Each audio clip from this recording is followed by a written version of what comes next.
மாணவர்களும் இளைஞர்களும் இன்றைக்கு போதை மருந்து பழக்கத்திற்கு அடிமையாகி விடுவார்களோ என்று வீட்டிலே உள்ள தாய்மார்களும் பெரியவர்களும் வயிற்றில் நெருப்பை கட்டிக்கொண்டு பெண் பிள்ளைகளை வெளியே அனுப்புவதற்கும் இன்றைக்கு அச்சமாக இருக்கிறது. வீட்டில் தனியாக இருப்பவர்களுக்கும் பாதுகாப்பு இல்லை. அதுபோல வெளியிலே செல்கின்ற மாணவர்கள் இளைஞர்கள் கஞ்சா ஹெராயின் போன்ற போதை மருந்து தாராளமயமாக்கப்பட்டிருப்பதால் அவர்கள் எங்கே அதுக்கு அடிமையாகி விடுவார்களோ அந்த இளைஞர்கள் மாணவர்கள் என்று பெற்றவர்கள் மடியிலே நெருப்பை கட்டிக்கொண்டு இன்றைக்கு வீட்டில் பயந்து கொண்டிருக்கின்ற நிலைமைதான் இருக்கிறது. தாய்மார்களுக்கெல்லாம் 1000 ரூபாய் கொடுத்துட்டோம், மாதம் 1000 ரூபாய் கொடுத்துட்டோம், அதனால எங்களுக்கு தான் அவர்கள் வாக்கு என்று இவர்கள் கனவு கண்டு கொண்டிருக்கிறார்கள். உண்மையிலே தாய்மார்கள் எல்லாம் வெதும்பி போயிருக்கிறார்கள். எப்பெல்லாம் திமுக ஆட்சியை விட்டு போதோ பெண்களும் ஆண்களும் மௌன புரட்சி செய்து தமிழ்நாடு முழுவதும் ஜாதி மதத்திற்கு அப்பாற்பட்டு அவர்களுக்கு எதிராக வாக்களிப்பார்கள். 2001 அதான் நடந்துச்சு, 2011 அதான் நடந்துச்சு. இன்றைக்கு மீண்டும் அதே சூழ்நிலை இருக்கிறது. காவல்துறை இன்றைக்கு ஒரு குடும்பத்தின் ஆட்சியில் இருக்கிற ஒரு குடும்பத்தின் ஏவல் துறையாக கட்டுப்பட்டு கிடக்கிறது. கனிம வள கொள்ளை, மணல் கொள்ளையை தடுத்து நிறுத்துகின்ற அதிகாரிகளாக இருந்தாலும் கொலை செய்யப்படுகிறார்கள். சமூக ஆர்வலர்களாக இருந்தாலும் கொலை செய்யப்படுகிறார்கள். இன்றைக்கு யாருடைய உயிருக்கும் இங்கே பாதுகாப்பு இல்லை. இன்னும் சொல்லப்போனால் விவசாயிகள் அவர்கள் கோரிக்கைகளை நிறைவேற்ற தராத இந்த ஆட்சி ஏமாற்றுவதால் அவர்கள் வெதும்பி போயிருக்கிறார்கள். இந்த ஆட்சிக்கு எதிராக போராட்டங்கள் நடத்துகிறார்கள். அரசு ஊழியர்கள், ஆசிரியர்கள், போக்குவரத்து தொழிலாளர்கள், மின்துறை ஊழியர்கள் என அனைத்து தரப்பு அரசு ஊழியர்களுமே இன்றைக்கு இந்த ஆட்சிக்கு எதிராக திரண்டு நிற்கிறார்கள்.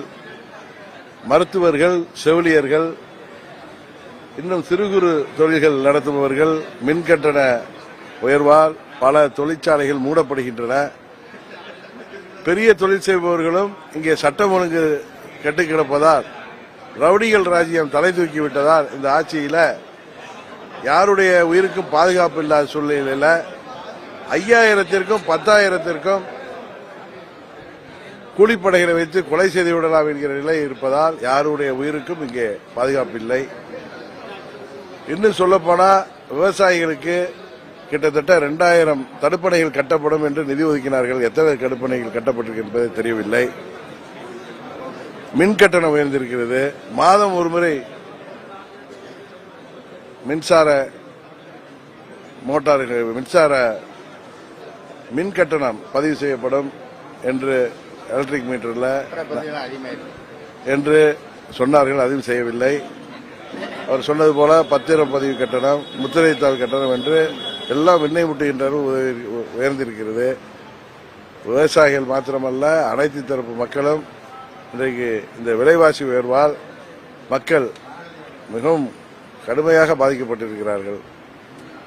இவர்கள் உயர்த்தியிருக்கிற சொத்து வரியாக இருக்கட்டும், இவர்கள் இந்த 5 ஆண்டு காலத்தில் உயர்ந்திருக்கிற விலைவாசிக்கு மாதம் 10,000 ரூபாய் கொடுத்தால் கூட குடும்பங்களுக்கு அதை ஈடு செய்ய முடியாது. அதனால்தான் சொல்கிறேன், இந்த ஆட்சி உறுதியாக முடிவுக்கு வரும். தமிழ்நாட்டில் மீண்டும் மக்களாட்சி உருவாகும். 200 தொகுதிகளுக்கு மேல் எங்கள் தேசிய ஜனநாயக கூட்டணி உறுதியாக வெற்றி பெறும். உரிய நேரத்தில் அறிவிப்பார்.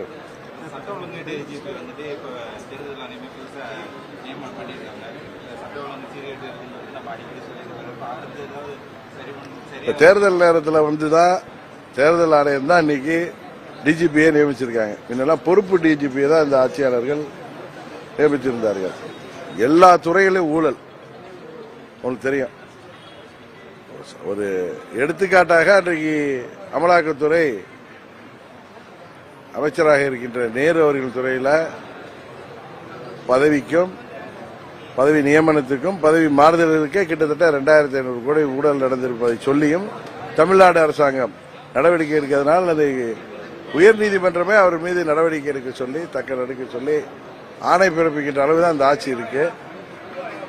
இந்த ஆட்சி முடிவுக்கு வரும் என்பதில் எந்தவித மாற்று கருத்தும் இல்லை.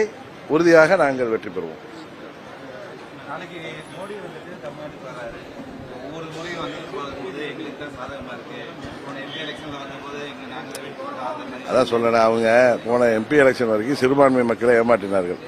இன்றைக்கு ரம்ஜானே உலக நாடுகளில் இந்தியாவில் தான் இஸ்லாமிய சொந்தங்கள் ஓரளவு நிம்மதியாக கொண்டாட முடிந்தது.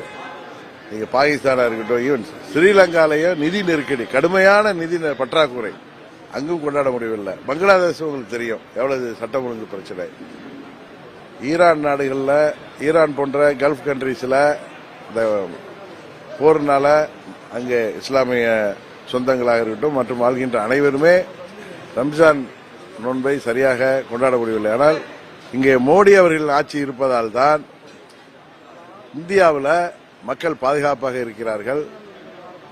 இங்கே இஸ்லாமிய சொந்தங்கள் நிம்மதியாக ரமலான் நோன்பு கொண்டாட முடிந்தது. அதை அவர்கள் எல்லாம் உணர்ந்து வருகிறார்கள். இன்னொன்று, இந்தியா முழுவதும் இன்றைக்கு ஒரு சில மாநிலங்களை தவிர மற்ற மாநிலங்களில் பாஜக தலைமையிலான தேசிய ஜனநாயக கூட்டணி ஆட்சி தான் நடக்குது. எங்கும் சிறுபான்மையர்களுக்கு எந்த பிரச்சனையும் இல்லை. இவர்கள் பாரதிய ஜனதா கட்சி ஆட்சியில் தமிழ்நாட்டில் வாழ்கிற சிறுபான்மை மக்களுக்கு, குறிப்பாக இஸ்லாமியர்களுக்கு அவர்களால் பாதிப்பு வரும் என்று பொய் பிரச்சாரம் செய்து வந்தார்கள். கடந்த 12 ஆண்டுகளாக மோடி அவர்களின் ஆட்சி தொடர்ந்து இந்தியாவில் நடைபெறுகிறது.